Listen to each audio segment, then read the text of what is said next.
এতদিন আমার পাশে বসছিলেন, আমি মনে করছিলাম কিছু জ্ঞান অর্জন করেছেন।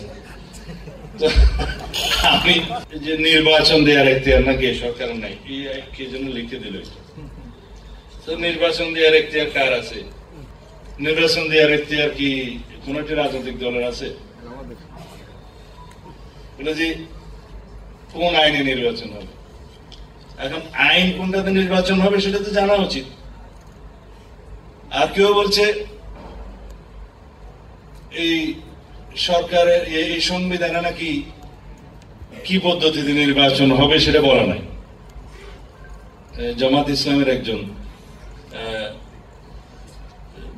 বড় নেতা এই বক্তব্যটা দিয়েছেন, আমি এটা আমলে নিয়েছি। বলেছেন নির্বাচন হতে হবে সেটা বলা আছে, কিন্তু পিআর হবে না কোন পদ্ধতি হবে সেটা নাকি বলা নাই সংবিধানে। এতদিন আমার পাশে বসছিলেন, আমি মনে করছিলাম কিছু জ্ঞান অর্জন করেছেন। তো আমি সেই জন্য বলতে চাই,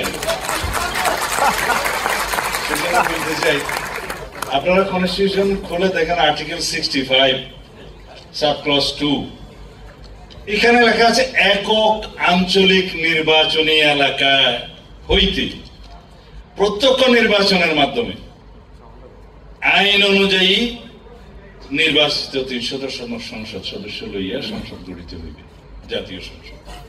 আইন অনুযায়ী কি? সংবিধানকে অনুসরণ করে যে আইনগুলো প্রণীত হবে নির্বাচনের জন্য সেই আইন। একটা আইন হচ্ছে RPO, representation of people's order.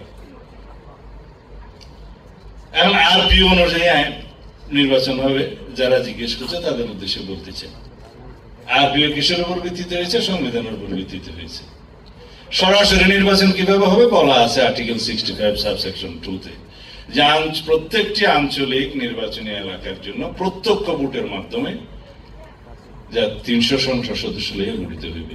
তো এখানে যদি কেউ বলে যে নির্ধারণ করা নাই কোন পদ্ধতিতে নির্বাচন হবে, তাদের জন্য তো এটা পড়ে দেখলেই হয়ে যায়, জবাব তো দেওয়ার দরকার নেই।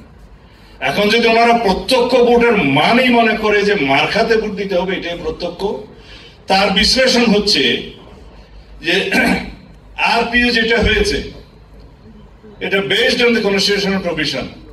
বলা হয়েছে নির্বাচনে প্রত্যেক দল বা ইন্ডিভিজুয়াল প্রার্থিতা ঘোষণা করবে, নমিনেশন দেবে, তারা প্রত্যক্ষভাবে কোন দল থেকে পুট করবে বা ইন্ডিভিজুয়াল করবে বলা থাকবে, তারপরে বিধিবিধান অনুসারে তারা নির্বাচন করবে।